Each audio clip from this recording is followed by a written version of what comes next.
Hi guys, just recap. Kung naalala nyo na nag-harvest ako ng mga tomato, kung ano ang ginawa ko sa tomato. So panoorin nyo tong video na to kasi first time kong gumawa ng tomato sauce. So sana hindi magkamali. Pero ano na-expect mo sa first time, di ba? Nag-aaral kung paano gawin. So panoorin nyo na lang to kung paano ko to ginawa, ha? Sige, manood na lang kayo. And don't forget to leave a message, like, share, and share it to your community. Thank you again for watching my video. Don't forget to like, share, subscribe, and follow. See you in my next video and watch this video about my tomato sauce. Wow! Wow! Hi guys, welcome to the Agra Family Vlogs.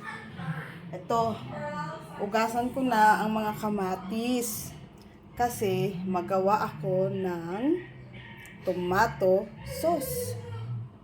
Tingnan natin kung maayos ang paggawa ko ng tomato sauce. Separate ko muna yung mga chili. Yan, nagbo-boiled na yung ano ko, boiled na yung aking kaldero. Dalawang kaldero kasi sobrang dami nila. Ano kaya ang kalalabasan nito? Ay, nako, ewan ko. So, linisin ko muna sila. Linisin ng maayos para makagawa ng tomato sauce.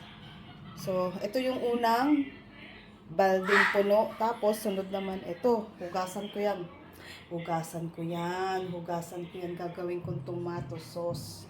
O, diba? O, sige. Gawin tomato sauce. Tingnan natin kung ano mangyayari.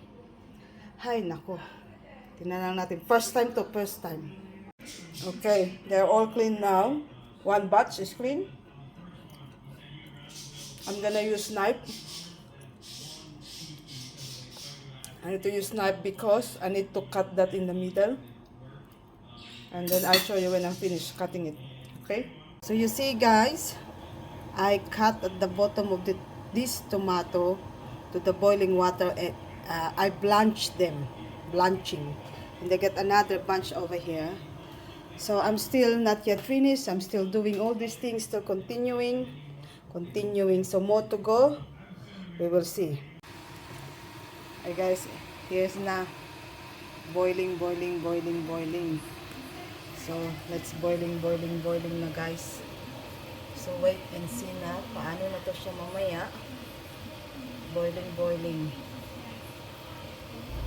Ito, maghihintay na lang ako. Kulo kamatis, pakulo. Dalawang malaking kawali pinakukuluan ko para mabilis sila maluto kasi gagawin ko silang homemade tomato sauce.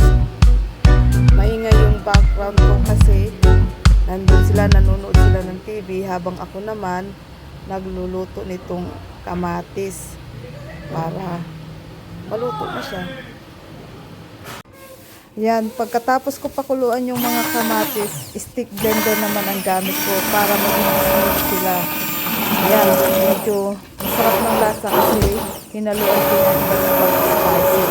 So yan na nangyari ngayon sa lahat na aking pinakuluang kamatis na galing sa aming farm. Yan na ang ginawa ko para meron kaming fresh tomato sauce, pang spaghetti sauce at lahat ng lulutuin.